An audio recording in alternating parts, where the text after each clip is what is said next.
Hi friends, welcome to Bala's kitchen. இன்றைக்கி என்ன செய்ய போகிறேன்னா, ஒரு வித்தியாசமான முறையில் நீங்கள் கண்டிப்பாக சொல்கிறேன், இது செய்திருக்கவே மாட்டீங்க.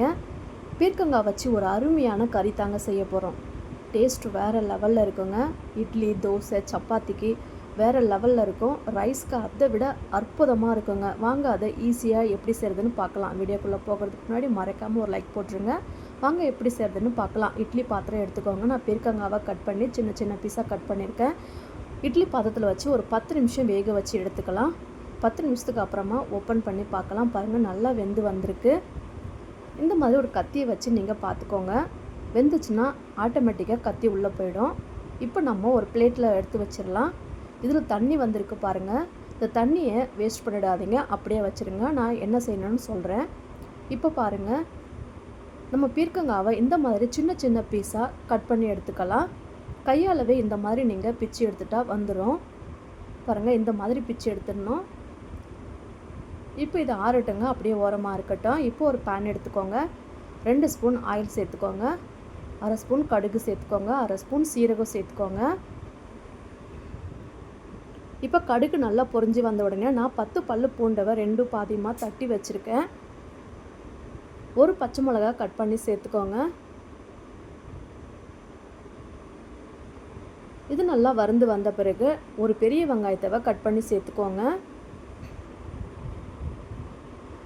வாசனைக்கு கொஞ்சம் கருவேப்பிலை சேர்த்து நல்லா வதக்கி விடுங்க. வெங்காயம் நல்லா வதங்கி வரணும்.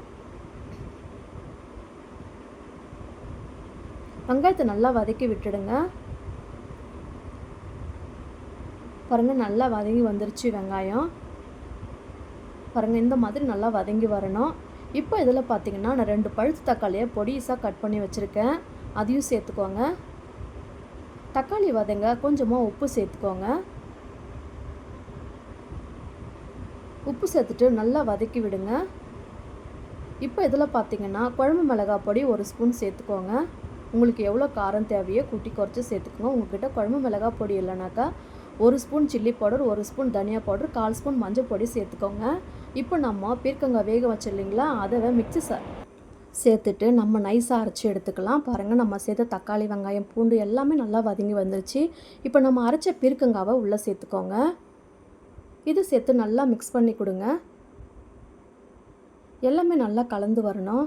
இப்போ பார்த்திங்கன்னா இதில் நம்ம பீர்க்கங்காய் வேக வச்சோம் இல்லைங்களா, அந்த தண்ணியவை இப்போ நம்ம உள்ளே சேர்த்துக்கலாம். இப்போ நான் 1/2 கப்பு பாசிப்பருப்பு எடுத்து நல்லா வேக வச்சு வச்சுருக்கேங்க. இப்போ வேக வச்ச பாசிப்பருப்பும் உள்ளே சேர்த்துக்கோங்க. இப்போ இந்த கறிக்கு தேவையான உப்பு சேர்த்துக்கோங்க.